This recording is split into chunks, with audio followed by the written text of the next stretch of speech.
Bismillahirrahmanirrahim. Assalamu alaikum dear students. Today we are going to start chapter number 1 functions and limits. आपको सबसे पहले मैं functions के बारे में बताऊंगा. फंक्शंस इंट्रोड्यूस किसने करवाया, ये बेसिकली है क्या, ठीक है, इसकी डेफिनेशन क्या, इसके बेसिक टूल्स क्या हैं. इन सब चीज़ों को डिस्कस करने के बाद हम एक्सरसाइज के कुछ क्वेश्चंस को सॉल्व करेंगे. फंक्शन बेसिकली एक रिलेशन है between to quantities. For example student teacher का रिलेशन ले लें, आप मदर डॉटर का रिलेशन ले लें, ठीक है. ये एक रिलेशन है between to quantities. Students functions को जो फर्स्ट टाइम इंट्रोड्यूस करवाया वो लेबनीज था. 1864 में इसने इसको इंट्रोड्यूस करवाया. ये एक रिलेशन है बिटवीन टू वेरिएबल्स, ठीक है. ये एक रिलेशन है between two variables. For example y equal to X square plus 1. बच्चों इस इक्वेशन में हमारे पास एक डिपेंडेंट वेरिएबल है और एक इंडिपेंडेंट वेरिएबल है. अब डिपेंडेंट इसमें से कौन सा है और इंडिपेंडेंट कौन सा है? ये जो हमारे पास x है बच्चों इसे हम बोलते हैं इंडिपेंडेंट वेरिएबल, और ये जो y है ये डिपेंडेंट वेरिएबल है. ये इंडिपेंडेंट और डिपेंडेंट वेरिएबल क्या होते हैं बच्चों? इंडिपेंडेंट वेरिएबल जिनकी वैल्यूज चेंज हो सके, डिपेंडेंट जो दूसरे जो वेरिएबल के ऊपर डिपेंड कर रही हूँ. फॉर एग्जांपल यहाँ पे x की वैल्यू अगर मैं 1 पुट करता हूँ तो y का आंसर क्या आएगा? मेरे पास 2 आएगा. यानी y डिपेंड कर रहा है x की वैल्यूज़ के ऊपर. ओके, नेक्स्ट चलते हैं बच्चों इसकी बेसिक डेफिनेशन के ऊपर. इसकी बेसिक डेफिनेशन क्या है? डेफिनेशन कुछ इस तरह है बच्चों. The relation are correspondence in which for each value of x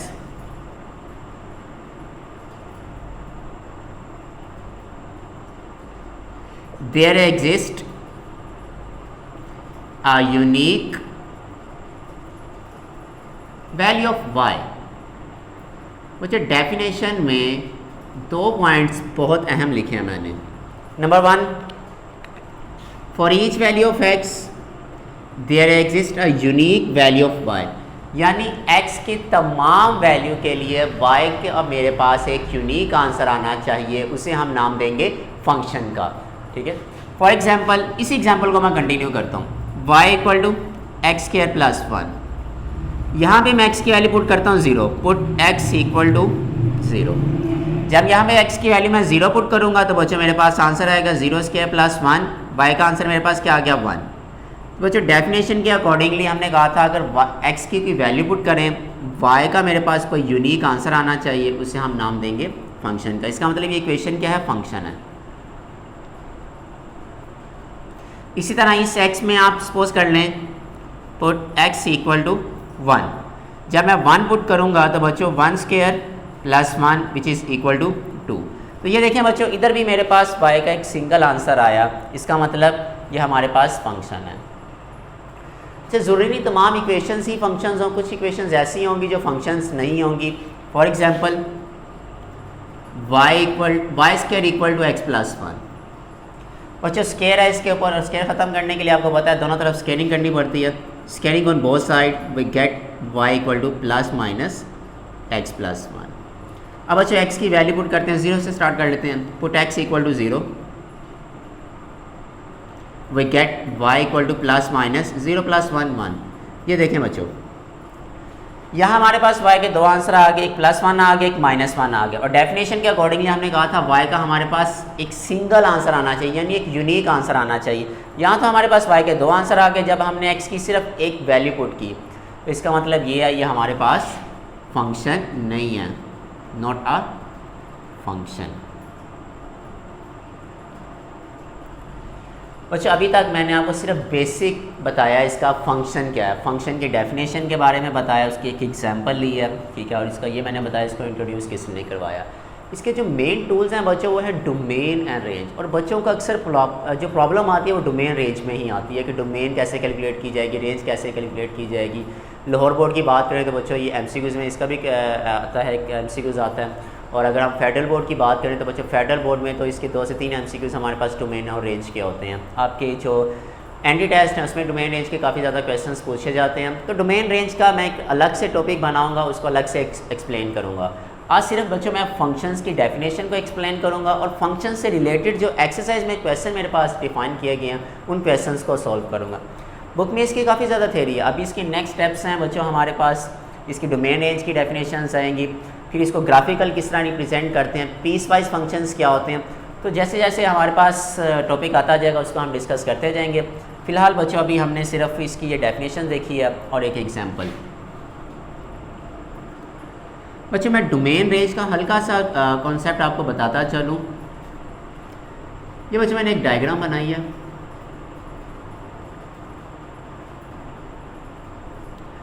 ये बच्चों मेरे पास इधर होता है इनपुट और इधर होता है आउटपुट। तो हमारे पास जितनी भी इनपुट वैल्यूज़ होती हैं बच्चों उसको हम नाम देते हैं अपनी डोमेन का, और जो हमारे पास आउटपुट आता है वो हमारी रेंज होती हैं। यानी all input values in the function is known as domain and all output values are known as its range. ठीक है, एनी हाउ बच्चों इसको हम बाद में डिस्कस करेंगे। अभी हम फर्दर चलते हैं अपनी एक्सरसाइज की तरफ, एक्सरसाइज के कुछ क्वेश्चन सॉल्व करते हैं। ठीक है, और बाकी इंशाल्लाह फिर जो डोमेन रेंज का कॉन्सेप्ट है हम इसको नेक्स्ट लेक्चर में डिफाइन करेंगे। बच्चों एक्सरसाइज के जो क्वेश्चंस हैं वो बहुत ही इजी हैं। ठीक है, क्वेश्चन नंबर 1 सबसे पहले हम सॉल्व करेंगे।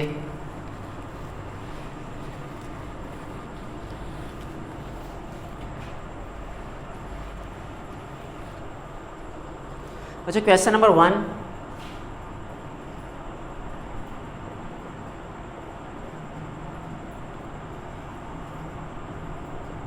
बच्चों क्वेश्चन नंबर 1 में आपके पास कह रहा है given that a is equal to f of x x square minus x, a is equal to f of x x square minus x। बच्चों आपके पास ये एक फंक्शन उसने दे दिया।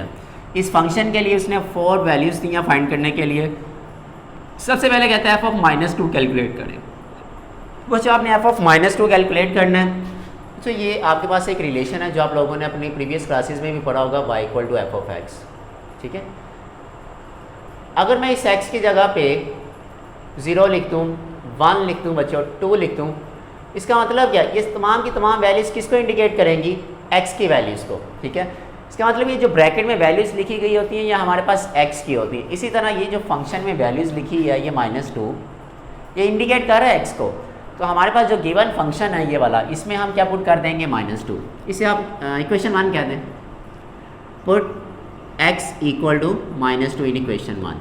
बच्चों जब आप यहाँ पे -2 पुट करेंगे तो आपके पास फाइनल आंसर आएगा -2 स्क्वायर +4 आ जाएगा, -2। और याद रखिएगा अक्सर पेपर्स जब हम चेक करते हैं हमें मिस्टेक मिलती है। ये क्वेश्चन ये MCQs में भी आ जाता होता है। तो मिस्टेक क्या होती है, बच्चे क्या करते हैं, ये ब्रैकेट ही डालते हैं, जिस वजह से ये नेगेटिव को प्लस नहीं वो कर पाते और उनका क्वेश्चन क्या हो जाता है, गलत हो जाता है। ये माइनस क्या हो जाएगा, प्लस हो जाएगा। तो 4 + 2 हमारे पास क्या आ गया, 6। ये इसका फर्स्ट पार्ट हो गया सॉल्व। इसका सेकंड पार्ट कह रहा है f of 0 कैलकुलेट करें। बच्चों इसी इक्वेशन के लिए आप लोगों ने आप इस x में क्या पुट कर देना है, 0। Put x equal to 0। जब आप x 0 पुट करेंगे तो आपको पता है 0 - 0 आपके पास 0 ही आएगा। ये इसका सेकंड पार्ट हो गया। बच्चों इसका थर्ड पार्ट है f of x -1 कैलकुलेट करें। तो बच्चे इसी इक्वेशन में अब आप लोगों ने क्या रिप्लेस कर देना है, x - 1, x - 1, x - 1। बच्चों a - b होल स्क्वायर आप लोग फार्मूला याद करके आए हुए, आपके पास क्या होता है a - b whole square, a square plus b square minus 2ab। तो बच्चों ये मैं इधर लिखूंगा formula, a square plus b square minus 2ab, ये ब्रैकेट ओपन करेंगे, -x and +1।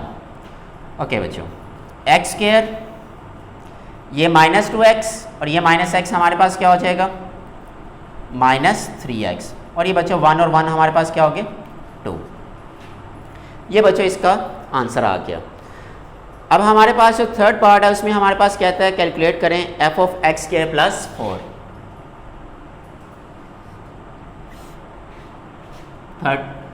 Fourth part x square plus 4।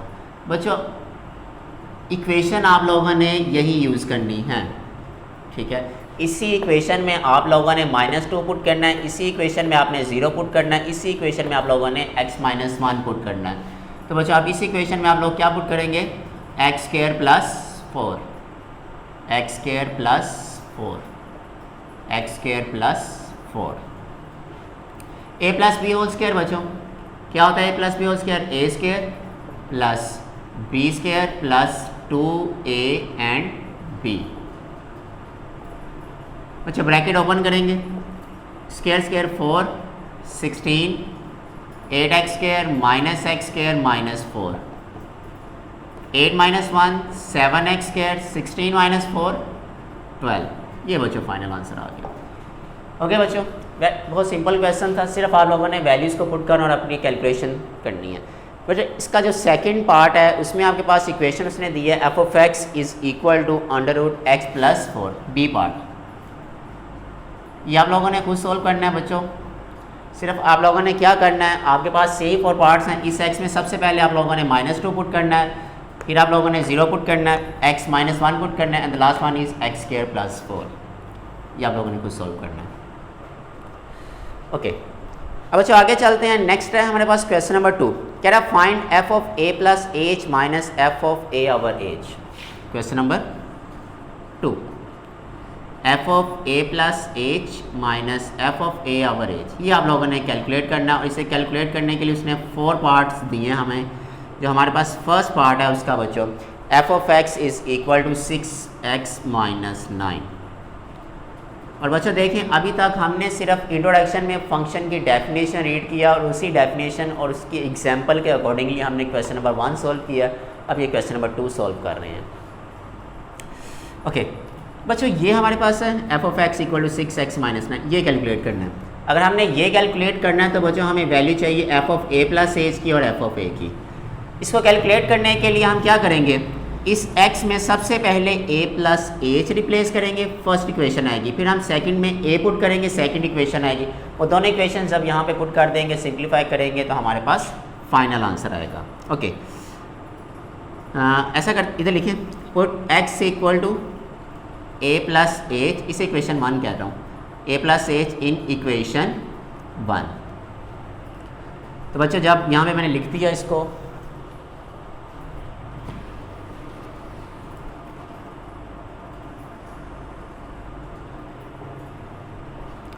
तो बच्चों यह हमारे पास आ जाएगा f(a + h) 6 × a + h - 9। Bracket open कर देते हैं, 6a + 6h - 9।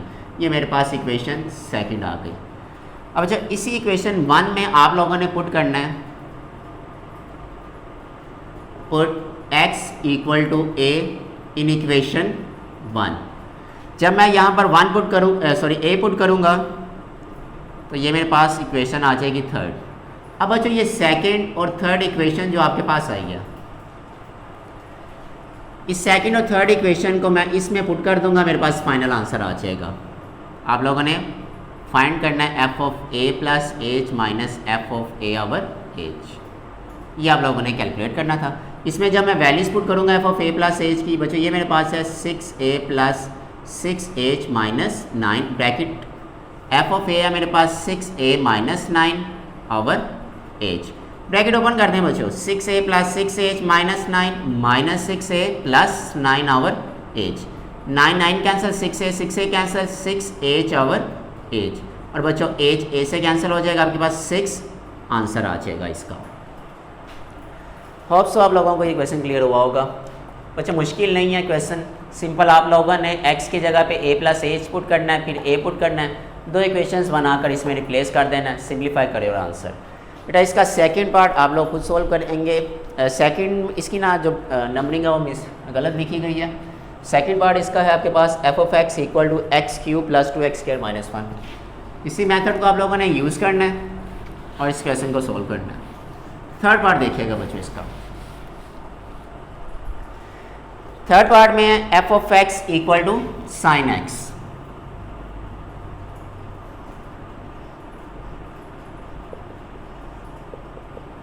ट्रिग्नोमेट्रिक फंक्शंस, और ट्रिग्नोमेट्रिक का फर्स्ट टाइम में काफ़ी डिटेल में पढ़ रहे हैं बच्चों। sin x फाइंड हम लोगों ने इधर भी यही करना है, F of a plus h minus f of a over H. Method सारे स्टेप वही यूज़ करेंगे, सिर्फ एक लास्ट स्टेप आएगा फार्मूला यूज़ होगा, वो बताता हूँ आप लोगों को। लेकिन सबसे पहले वही पुट करें इसमें a plus h, put x is equal to a plus h, sine of a plus h. ये बच्चों आ गई इक्वेशन नंबर 1। अब पुट करेंगे, put x is equal to a. जब a पुट करेंगे तो बच्चों आपके पास आ जाएगा f of a is equal to sine है। ये आ गई सेकेंड इक्वेशन।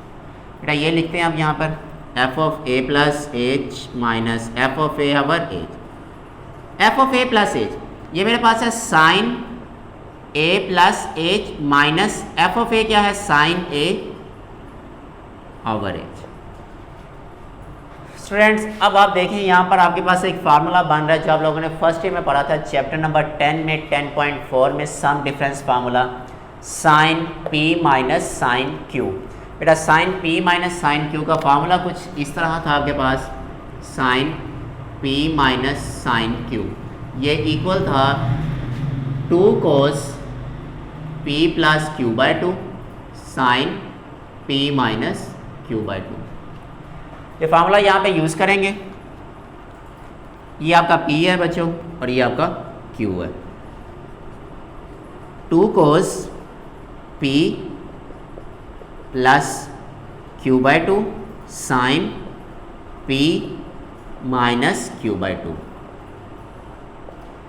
फाइनल आंसर आपके पास आया 2 cos 2a plus h by 2 sine h by 2 over h। ये बच्चों आपका फाइनल आंसर। बहुत इजी क्वेश्चन था। इसी तरह बच्चों इसका फोर्थ पार्ट है F of X is equal to cos X. उसमें क्या करना है बच्चों, स्टेप्स यही यूज़ करने हैं आप लोगों ने, ए प्लस एच पुट करें, ए पुट करें। चेंज क्या आएगा, फार्मूला यूज़ करना है आप लोगों ने। फार्मूला कौन सा यूज़ करेंगे बच्चों, फार्मूला आपके पास होगा cos P minus cos Q. ये आपके पास होता है minus 2 sine P plus Q by 2 sine p minus Q by 2। ये फार्मूला यूज़ करेंगे और आप क्वेश्चन अपना सॉल्व कर लेंगे। ओके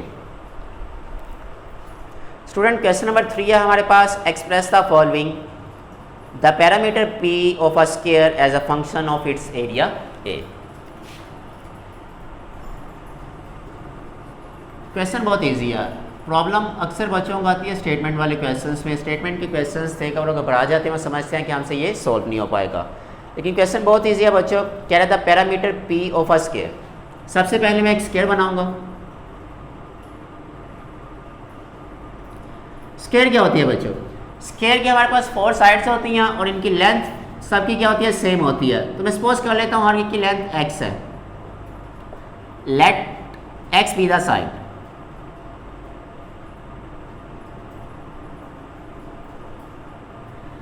बच्चों पैरामीटर, स्क्वायर का पैरामीटर कैसे कैलकुलेट करते हैं बच्चों, पैरामीटर कैलकुलेट करने के लिए जो इनकी साइड्स होती हैं इनका सम करते हैं। x plus x plus x plus x, ये मेरे पास आ जाएगा 4x। ये पैरामीटर आ गया। स्क्वायर का एरिया कैसे कैलकुलेट करते हैं, length multiply by breath, x multiply by x। बच्चों ये मेरे पास आ गया x स्क्वायर। स्क्वायर है, इस स्क्वायर को ख़त्म करने के लिए स्क्वायरिंग करेंगे बोथ साइड पे, स्क्वायरिंग ऑन बोथ साइड। बच्चों ये आ जाएगा under root A equal to X. ये एक्स की वैल्यू हम पुट कर देंगे 1 में, पुट इन 1 में पुट करेंगे, p हमारे पास आ जाएगा 4 अंडर रूट ए। हमने रिलेशन फाइंड करना था पैरामीटर और एरिया ए का। क्वेश्चन सिंपल है, आप लोगों ने सिर्फ 2 फार्मूले याद करने हैं, पैरामीटर का और एरिया का। पैरामीटर का फार्मूला लिखें, एरिया का फार्मूला लिखें और x आपने लेट किया था। सेकंड इक्वेशन से x की वैल्यू को फाइंड करके इक्वेशन 1 में पुट करते हैं। सेकंड पार्ट इसका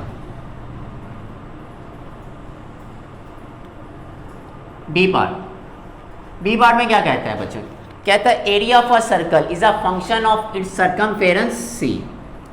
ये बच्चों मैंने एक सर्कल बना लिया, ये इसका रेडियस r होता है।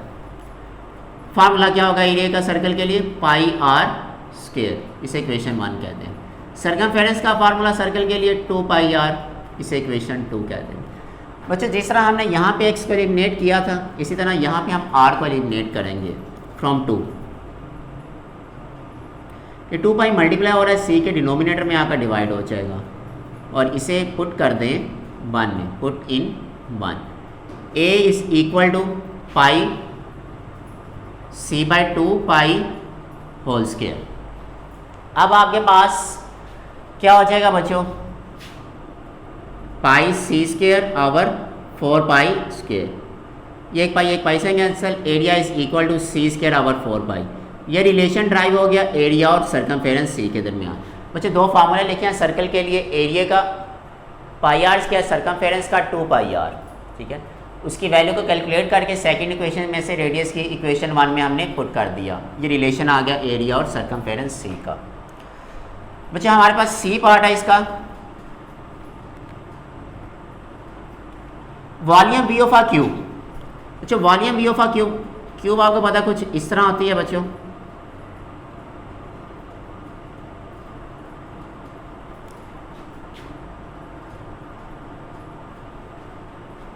वॉल्यूम कैसे कैलकुलेट करते हैं, length breadth height x cube. Area का formula x into x and length breadth x square. बच्चों एक्स की वैल्यू यहाँ से कैलकुलेट करके इक्वेशन 1 में पुट कर दें, आपके पास वॉल्यूम और एरिया का रिलेशन आ जाएगा। इन तीनों क्वेश्चंस को समराइज़ कर रहा हूँ मैं। बेटा आप लोगों ने सिर्फ फार्मूलों को याद करना है।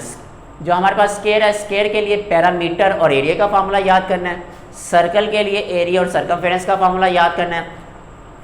वॉल्यूम ऑफ अ क्यूब आपके पास वॉल्यूम का और इसके एरिया का फार्मूला याद करना है। बस ऐसे आपको ये फार्मूला अगर आते हैं तो आप इनकी वैल्यूज़ को फाइंड इजीली कर सकते हैं। इसमें पैरामीटर और एरिया का रिलेशन फाइंड किया, इसमें एरिया और सर्कमफेरेंस का, इसमें बच्चों वॉल्यूम और एरिया का रिलेशन फाइंड होगा। ये बच्चों इसके 3 क्वेश्चन सॉल्व हो गए हैं, क्वेश्चन नंबर 1, क्वेश्चन नंबर 2 और क्वेश्चन नंबर 3। फर्दर हमारे पास क्वेश्चन है 5, 6, 7, वो भी सॉल्व हो जाएंगे, लेकिन बेटा उसको हम इंशाल्लाह नेक्स्ट लेक्चर में डिफाइन करेंगे, ठीक है। आज के लिए हम अपने लेक्चर्स को यहीं पे वाइंड अप करते हैं। इसमें आप लोगों को मैंने फंक्शंस की डेफिनेशंस के बारे में बताया और क्वेश्चन 1, 2 और 3 को समराइज़ किया। इसमें बच्चों आप लोगों ने इन क्वेश्चंस को अच्छे से सॉल्व करना है, प्रैक्टिस करना है। बार बार जो क्वेश्चन ना समझ लगे उसे दोबारा रिवाइंड करके सुनिएगा, ठीक है। उम्मीद आप लोगों को लेक्चर पसंद आया होगा। आपको इजाज़त है, अल्लाह हाफिज़।